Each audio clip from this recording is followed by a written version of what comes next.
3. Apply the skill. Lesson: identify main idea and details. Organization of cells in a multicellular organism. An organism may be made up of millions of cells of many different types. The cells in an organism are not all alike, nor do they have the same jobs. Cells specialize to perform specific functions and are organized to perform these functions. For example, bone cells serve very different functions from skin cells. Organized groups of cells work together to carry out a specific function by forming tissues. In the human body, for example, muscle tissue attached to bones contracts and relaxes to make the body move. Tissues may combine to form organs. The heart is made up of muscle tissues working together to provide the power to pump blood throughout the body. Groups of organs working together form larger systems with specific functions. The heart, blood vessels, and arteries work together to move blood throughout the body. The blood carries nutrients to and waste away from parts of the body. The systems of an organism work together to perform life functions such as circulation, digestion, respiration, movement, and reproduction. Nervous system. The human body is organized into systems, such as the nervous system. The nervous system includes the brain, the spinal cord, and about 100 billion nerve cells, or neurons. Neurons carry signals through the body that allow a person to move, sense things, think, and learn. The illustration shows a neuron. What bones do? Bones operate with muscles to move the body. They also safeguard internal organs such as the heart and lungs. Bones store calcium and other minerals for the body to use. Additionally, the marrow inside bones produces both red and white blood cells. Lesson: interpret graphs and maps. Lyme disease. Lyme disease is a bacterial infection that is spread through the bite of a tick. The tick picks up the infection from feeding on mice or deer that have the infection. The tick can then spread the infection to a person through a bite. Influenza. Fever, cough, sore throat, headache, muscle aches, and vomiting. Chances are you have had these symptoms at some point. They are symptoms of influenza, or the flu. The flu is a respiratory illness caused by several types of viruses. Every year, scientists predict which flu viruses will be the most prevalent during the next flu season. Then vaccines are made to protect against those strains, and scientists hope they have predicted correctly. Not everyone gets the flu vaccine, and not everyone who gets the vaccine avoids the flu. Centers for Disease Control and Prevention tracks estimated flu cases across the country each week to determine how the numbers of infected people are changing. The map shows the results from 1 week. Weekly Influenza Surveillance Report. Hepatitis. Hepatitis is inflammation of the liver commonly caused by hepatitis viruses. The 3 forms generally seen in the United States are hepatitis A, B, and C. The 3 types vary in how they are spread. Hepatitis A is spread when a person ingests fecal matter of an infected person.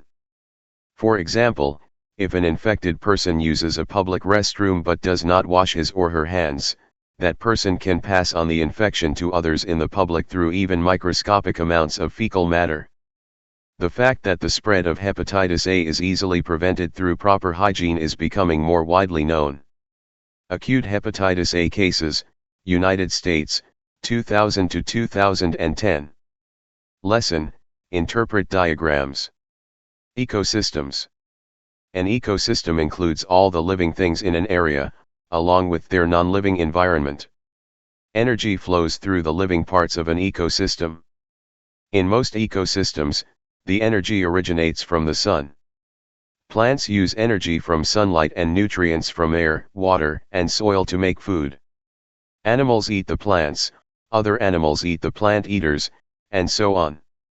Each organism gets energy from its food and passes on energy to any organism that feeds on it. A food chain shows a single path of feeding relationships among certain organisms in an ecosystem. The diagram shows a food chain in a grassland ecosystem. Movement of nutrients in an ecosystem. Matter, or the material that makes up everything around us, is continuously cycled in an ecosystem. Organisms get materials they need to live from the environment.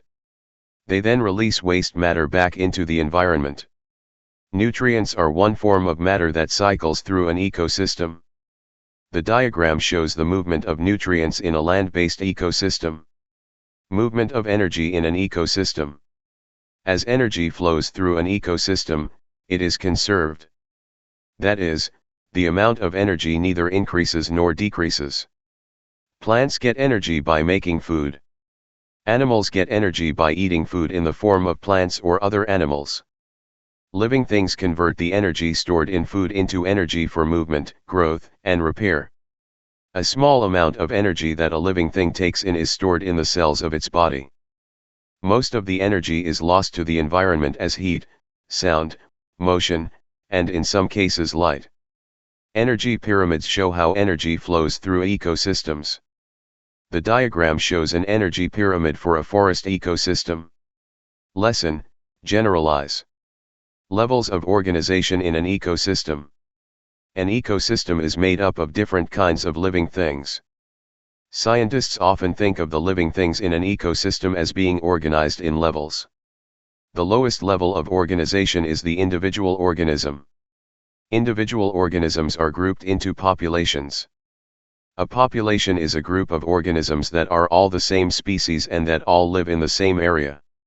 For example, all the blue jays in a forest make up a population. Populations are organized into communities. A community is all the populations in an area. Most communities contain many populations, and these populations affect each other in various ways. Groups of communities make up the ecosystem. Carrying capacity. Carrying capacity is the maximum number of individuals of a given species that an area's resources can sustain. Competition for resources and many other factors can affect carrying capacities. The graph shows a pattern of change over time for one population in one ecosystem. 0 to 100. Y-axis, number of individuals in population 0 to 1000. Green S-shaped curve starts low, rises steeply between years 20 to 60, then levels off approaching 1000 around year 80 to 100. Horizontal line labeled carrying capacity. Invasive species. Invasive species, or species not native to the ecosystem in which they are living, often cause ecological and economic harm. An invasive species competes with native species for resources and often does not have any predators in the ecosystem. An invasive species population can thrive to the extent that it makes up a large percentage of the biomass, or mass of living organisms, in an ecosystem. Lesson: compare and contrast. Monitoring biodiversity. Throughout the world, animal and plant species face possible elimination. Some issues that threaten organisms are habitat change, climate change, and disease.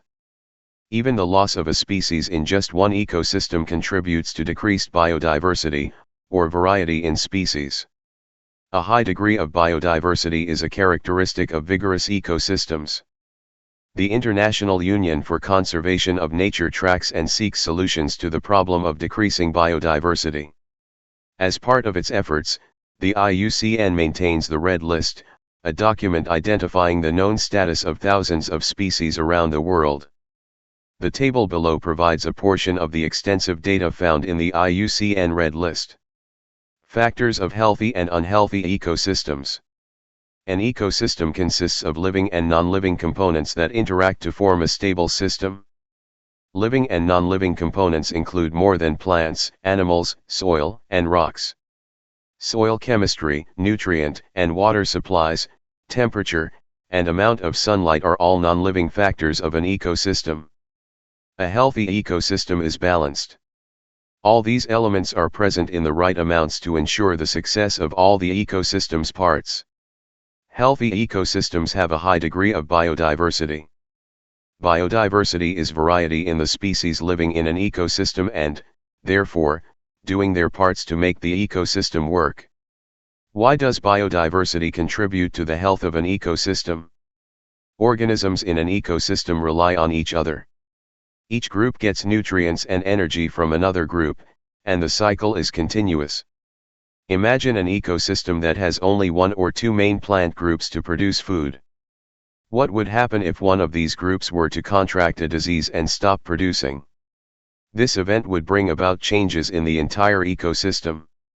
In an ecosystem with greater biodiversity, the loss of one producer would have less impact because many other producers would be available. Biodiversity helps maintain the balance that is vital to a healthy ecosystem. Even though an ecosystem with a high level of biodiversity is more resilient than one with less biodiversity, any ecosystem can become unhealthy. Many external factors can disrupt an ecosystem and affect its balance. Some are natural events, such as flooding or fire. Others are disturbances caused by humans, such as pollution, habitat destruction, and introduction of invasive, or non-native, species. Lesson: relate text and visuals. Human chromosomes. It is possible to identify a human as a human because organisms of the same kind are similar. Also, individuals are especially like their parents. All these similarities are due to heredity, or the passing of traits from one generation to the next. Hereditary material is carried on chromosomes, which are tiny structures in cells. Each species has a certain number of chromosomes in its cells. In humans and other organisms, chromosomes that are homologous similar in size and structure form pairs. When cells divide to form new cells, chromosomes copy themselves. This replication allows each new cell to have a complete copy of the organism's hereditary material. During sexual reproduction, cells from two parent organisms join so that hereditary material from both parents is passed on. DNA. The basis of heredity is deoxyribonucleic acid, or DNA. The chromosomes in an organism's cells contain tightly coiled DNA molecules, with nearly every cell containing the same DNA. The thin, ladder-shaped DNA molecules are made of millions of tiny units called nucleotides. Each nucleotide contains one of four different bases: adenine, guanine, thymine, or cytosine, a sugar, and a phosphate group. The bases form pairs, always A with T and C with G, and make up the rungs of the ladder. Sugars and phosphate groups form the ladder's sides. Sugar, phosphate group showing the ladder structure with base pairs and backbone. Genes. Proteins make the body develop and function as it does, from producing the substance that makes eyes a certain color to causing hair and nails to grow. The instructions for building these proteins come from genes. The DNA contained in an organism's chromosomes has many genes. Each gene consists of a unique sequence of nucleotide bases. According to the arrangement of these bases, genes give instructions for building proteins that determine the functions particular cells will perform. Lesson: interpret complex tables. Properties of matter. Each element has unique properties, or traits. Because each element has certain properties, the compounds made up of elements have certain properties. For example, melting point and boiling point are properties. Each compound has its own melting point and boiling point. Physical properties. Properties of matter can be physical properties or chemical properties. A physical property can be observed or measured without changing the chemical makeup of the matter. Examples are color, boiling point, and ability to conduct heat. Elements can be grouped according to shared physical properties. For example, certain properties distinguish metals from other elements. Most metals can be pulled into a wire or flattened into a sheet, and most conduct electricity and heat as solids or liquids. Extensive and intensive properties. Physical properties can be extensive or intensive, and many physical properties are measurable. Mass and volume are extensive properties. Mass is a measurement of the amount of matter an object has. Volume is a measurement of how much space a quantity of matter occupies. Density is an intensive property. It is a measurement of how much matter is in a certain volume. The table lists examples of extensive and intensive properties. Chemical properties. A chemical property is observed only when a chemical change to matter occurs. Chemical change requires a chemical reaction. In chemical reactions, the particles of existing substances are rearranged to form new substances. In contrast, a physical change is a change that does not result in a new substance being formed. Lesson: summarize complex material. Galaxies. When looking up at a clear night sky, people on Earth can see thousands of stars. Yet these are only a tiny fraction of the countless stars in the universe. Astronomers have found that the stars in the universe are organized into huge groups called galaxies. Groups of galaxies form clusters, and groups of clusters form superclusters. A typical galaxy, like our Milky Way, has billions of stars, as well as clouds of gas and dust, all held together by gravity. Scientists think many galaxies are surrounded by dark matter, an entity that we cannot see and that is not yet fully understood. The Milky Way is part of a small cluster called the Local Group.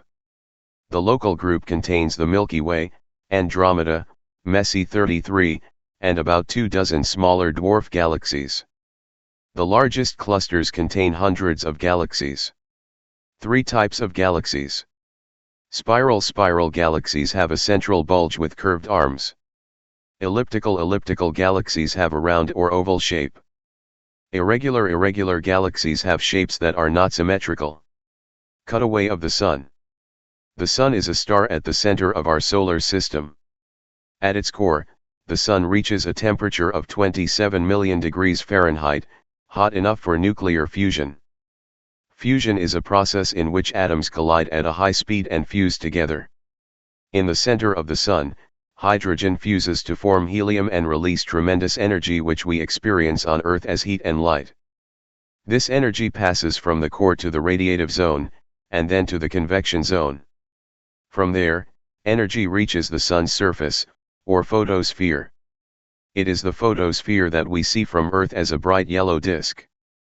Energy escapes from the photosphere and travels to Earth at the speed of light, a journey that takes 8 minutes. Above the photosphere are the thin chromosphere and corona. The chromosphere and corona are seen from Earth only during a total solar eclipse, as a bright halo around the Sun's dark disk. Scientists think that stars form within the clouds of gas and dust, or nebulas, scattered within galaxies. A dense portion of a nebula can collapse due to gravity, causing the material at its center to form the hot core of a protostar. Eventually, the core becomes hot enough for nuclear fusion to occur, and the protostar becomes a main sequence star. After millions or sometimes billions of years, the star uses up its hydrogen fuel. When fusion of hydrogen stops, fusion of heavier elements begins. In time, when fusion at its core stops, the star collapses inward. Stars of average mass, such as our Sun, shrink to become white dwarfs and eventually burn out. More massive stars heat up to tremendous temperatures and then explode in a fiery supernova that leaves behind a neutron star or a black hole.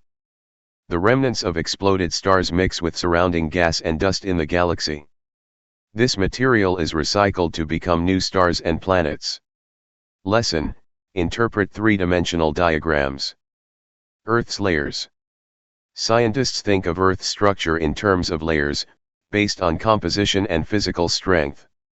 Related to the characteristic of composition, scientists identify 3 layers of Earth. The crust is made of solid rock that is not very dense. The mantle is made of denser, hotter solid rock. The core is made of iron and nickel. Related to the characteristic of physical strength, scientists identify Earth's layers differently, as shown in the diagram. Determining ages of rocks. Scientists use observations of rock, radiometric dating, and fossils to determine the ages of rock layers. In an undisturbed column of rock, the oldest layer is at the bottom, and the youngest is at the top. The sequence of geological events, therefore, can be seen in the rock. The times in Earth's history when certain plants or animals lived is also known. Therefore, fossils found in rock, as demonstrated in the diagram, can help approximate the rock's age. Radiometric dating can identify the exact age of rock through the use of radioactive isotopes. Isotopes are forms of an element with the same number of protons but different numbers of neutrons. Some isotopes decay, or lose their radioactivity, at a different rate. When scientists know the amount of a radioactive isotope in a rock, the known rate of decay for the isotope, and the amount of the isotope and the product of its decay in a rock, they can pinpoint the age of the rock. Tectonic plate movement. Earth's crust is broken into several large pieces called tectonic plates. The tectonic plates move slowly about as fast as fingernails grow. As the plates move, they collide, pull apart, or scrape past each other. The movements and interactions of tectonic plates are responsible for the formation of many landforms, such as mountains, and for most earthquakes and volcanic eruptions. The diagram relates tectonic plate movement to Earth's layers and the formation of volcanoes. Determining ages of rocks diagram, a vertical column of rock layers across geologic eras with fossils labeled, modern mammals, early mammals, dinosaurs, reptiles, amphibians, jawed fish, jawless fish, invertebrates. Tectonic plate movement diagram, cross-section showing crust, lithosphere, mantle, asthenosphere with arrows indicating plate sinking, melting, rising to form volcanoes.